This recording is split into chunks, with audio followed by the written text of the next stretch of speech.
Amis photographes, bonjour et bienvenue dans ce nouveau tuto. Enfin, nouveau, pas tout à fait, puisqu'il s'agit de la deuxième partie du tuto commencé la semaine dernière, dont le but, tu t'en souviens, était de te donner une série de conseils pour t'aider à réussir tes photos de voyage. Avant de continuer, je te résume donc les 5 conseils précédents. 1. Pose-toi les bonnes questions. 2. Voyage léger. 3. Ne tombe pas en panne. 4. Sois toujours prêt. Et 5. Sois patient. J'enchaîne donc sans attendre avec le 6e conseil. Donc, conseil numéro 6. Évite la carte postale. Encore une fois, si tu ne prends que des photos de touristes, pas la peine de prendre du matériel, ton smartphone fera l'affaire.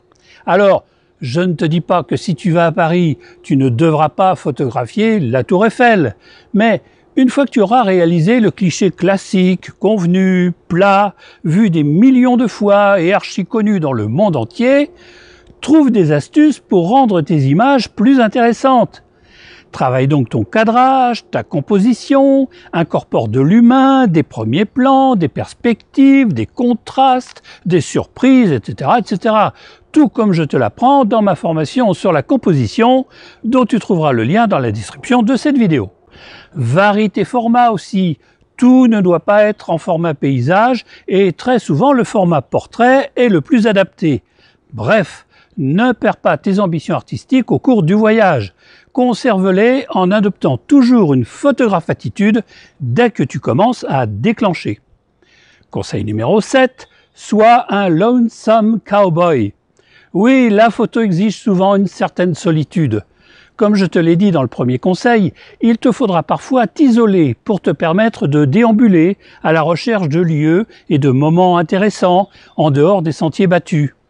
C'est souvent ces moments privilégiés qui te permettront de capter de plus belles images, celles justement qu'un touriste lambda ne fera pas.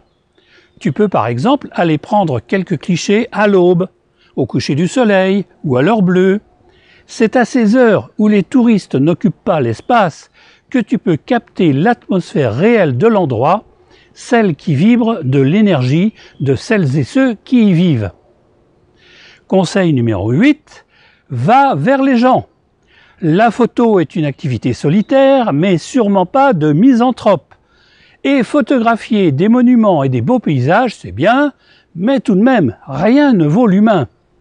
Au-delà de la photo, va discuter avec les gens, même par geste. Intéresse-toi à ce qu'ils font. Tu verras, ton voyage sera beaucoup plus enrichissant. Évite de prendre des photos à la sauvette et n'aie pas peur de demander aux personnes si elles veulent bien être photographiées. Pour ça, un simple sourire suffit. Revisionne le tuto numéro 122 à ce sujet. Tu verras, les gens ne sont pas farouches et les quelques refus que tu essuieras ne doivent pas te décourager. Reste un moment auprès des personnes. Une fois la confiance établie, elles s'adonneront à leur activité avec plus de naturel. Ne sois pas stressé par les problèmes de droit à l'image. Si tes photos ne portent pas atteinte à la dignité des personnes, et si tu n'envisages pas de les utiliser commercialement, il est peu probable que tu ne puisses les diffuser en toute quiétude. Petite précaution oratoire, tout de même, je ne suis pas avocat, et je ne te parle là que de ma pratique. Vérifie aussi quelle est la législation des pays que tu vas visiter en la matière. Elle peut différer de la nôtre. Conseil numéro 9, tu peux mettre en scène. Je t'ai parlé de pose naturelle dans le conseil précédent. C'est vrai que ça fournit toujours des images fortes, mais rien ne t'empêche de jouer avec ton modèle et de réaliser des photos un peu décalées, drôles ou émouvantes, auxquelles l'un et l'autre éprouveraient du plaisir à réaliser. Tu obtiendras ainsi des sourires naturels. Comme je l'ai dit dans ma formation d'initiation au portrait, tu as 2 façons d'obtenir un sourire. De faire dire ouistiti ou chocolat, crème chantilly ou cheeseburger, ou de raconter une histoire drôle. D'après toi, laquelle est la meilleure? La photo doit être un échange, rappelle-toi, solitaire, mais pas misanthrope. Plus généralement, essaie toujours d'incorporer dans tes images des éléments qui les renforcent.